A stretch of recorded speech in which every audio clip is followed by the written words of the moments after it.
Hello, this is mathjazz from Almost Cool. This is the 8th video in our series of videos on derivatives. Our topic today is implicit differentiation. The key to implicit differentiation is to remember that we are just using the chain rule.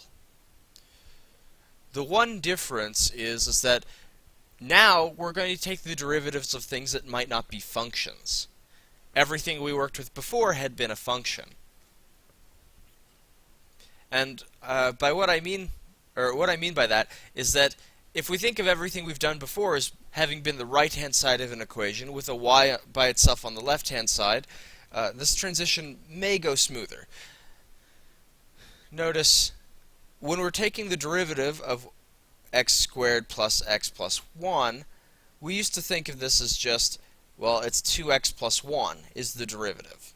But if we think of, here's an equation and we need to take the derivative of both sides of this equation, the right-hand side is taken the same way, 2x plus 1. The left-hand side, however, it is a function with another function plugged into it.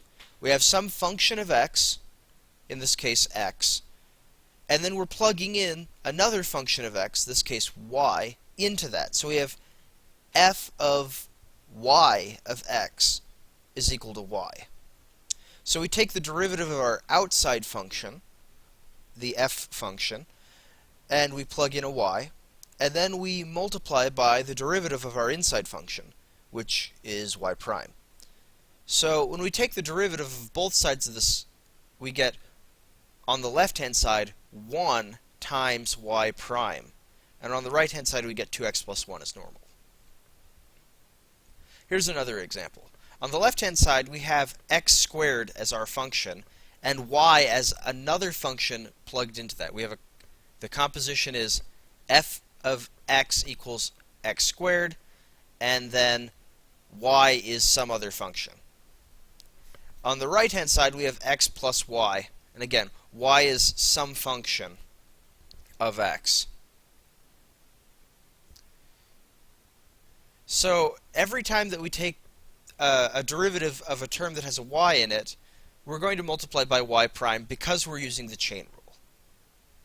That's, I guess, the brass tacks version of it.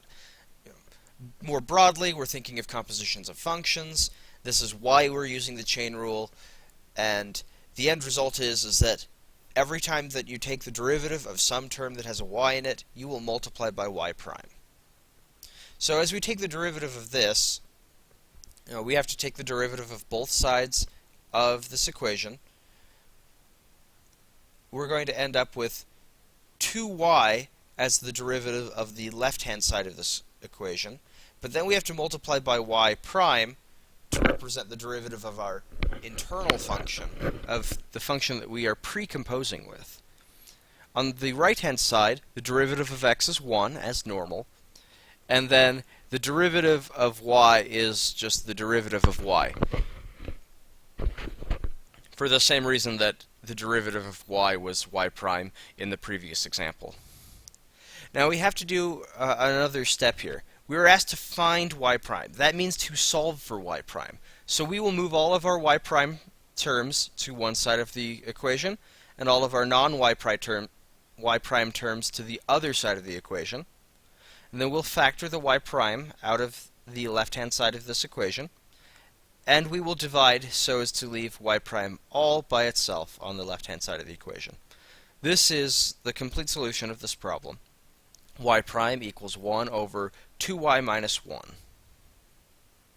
Thank you for watching this video. I hope that you're enjoying learning about calculus. If you have any questions or comments or concerns or suggestions, you can send them to the email address or the website on the screen or in the description down below. I am enjoying making these videos. I hope that you're enjoying watching them. Have a great day and goodbye.